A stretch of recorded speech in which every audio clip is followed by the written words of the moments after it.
Hi friends, 12th Business Max Chapter 2 Example Sum 2.21 Evaluate Integral of Sin Square X dx கொடுத்திருக்காங்க.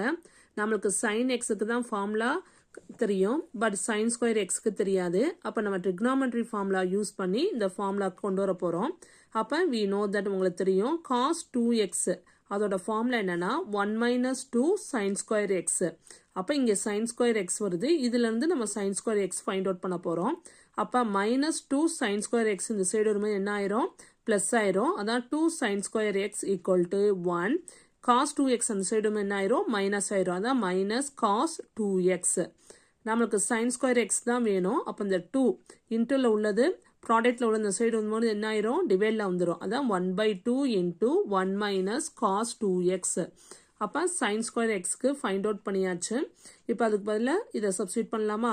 அப்போ integral of sin square x dx equal to integral of sin square xக்கு என்ன find out பண்ணியிருக்கோம், 1/2 1 minus cos 2x into dx. இப்போ 1/2 constant term, அதை வெளியில் எடுத்துட்டேன். அப்போ 1/2 integral of 1 minus cos 2x dx. இப்போ integral formula apply பண்ணுறேன். இது என்ன அடுத்த ரெண்டு டேர்ம் இருக்கா, அப்போ ரெண்டுக்குமே dx உண்டு. அப்போ 1 into dx. அப்போ dx integral பண்ணால் என்ன கிடைக்கும், வெறும் x minus cos பண்ணால் sin. அப்போ cos பண்ணோம்னா sin 2x வந்துடும். xக்கு முன்னாடி எந்த வேல்யூ இருந்தாலும் பையில் வந்துடும். அப்போ ஆன்சர் என்னது நம்மளுக்கு sin 2x divided by 2 plus c. அப்போ ஆன்சர் என்னது 1/2 x minus sin 2x divided by 2 plus c.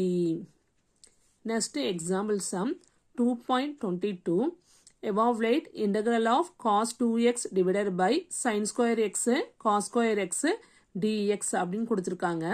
இப்போ நம்மளுக்கு தெரியும் cos 2xக்கு ஃபார்முலா தெரியும். என்ன ஃபார்முலா நம்மளுக்கு, cos square x minus sin square x divided by sin square x cos square x right பண்ணலாம். அப்போ என்ன இருக்கும், நம்ம integral of cos 2x divided by sin square x cos square x dx equal to cos 2x ஓட formula என்ன, trigonometryல cos square x minus cos sin square x divided by இந்த term அப்படியே எழுதிட்டோம், sin square x into cos square x dx. அப்போ இதோட formula cos 2x ஓட formula தான் இந்த சைடில் நான் ரைட் பண்ணியிருக்கேன். நெக்ஸ்ட் இப்போ இதை வந்து நம்ம செப்பரேட்டாக எழுதலாம், cos square x divided by this term. அப்படி இந்த sin square xக்கும் இது உண்டு. அப்போ எப்படி எழுதிக்கிறோம், equal to integral of cos square x divided by sin square x into cos square x minus sin square x divided by sin square x cos square x dx. செப்பரேட்டாக right பண்ணியிருக்கேன். இப்போ இந்த cos square xும் இந்த cos square xும் cancel ஆயிரும். அப்போ integral of balancing என்ன இருக்கும், 1/sin square x minus இந்த sin square x இந்த sin square xும் கேன்சல் ஆயிரும். அப்போ இங்கே பேலன்ஸ் என்ன இருக்கும், 1/cos square x dx.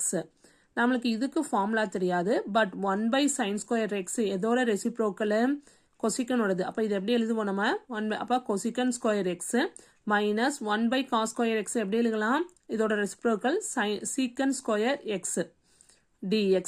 அப்போ cos square x மைனஸ் சீக்கன் ஸ்கொயர் எக்ஸ்க்கு உங்களுக்கு ஃபார்முலா தெரியும். இப்போ டைரெக்டாக இன்டெக்ரல் ஃபார்முலா அப்ளை பண்ணலாமா, கொசிக்கன் ஸ்கொயர் எக்ஸ்க்கு என்ன ஃபார்முலா, மைனஸ் காட் எக்ஸ். சீக்கன் ஸ்கொயருக்கு என்ன ஃபார்முலா நம்மளுக்கு, ப்ளஸ் tan x தான், இங்கே மைனஸ் இருக்கிறதுனால minus tan x plus C. அப்போ கொசிக்கன் ஸ்கொயர் எக்ஸை பண்ணோம்னா என்ன கிடைக்கும் நம்மளுக்கு, மைனஸ் காட் எக்ஸ். இங்கே மைனஸ் சீக்கன் ஸ்கொயர் எக்ஸை பண்ணால் நம்மளுக்கு tan x plus C. Okay friends, next கிளாஸில் நெக்ஸ்ட் சம் பார்க்கலாம். பாய்.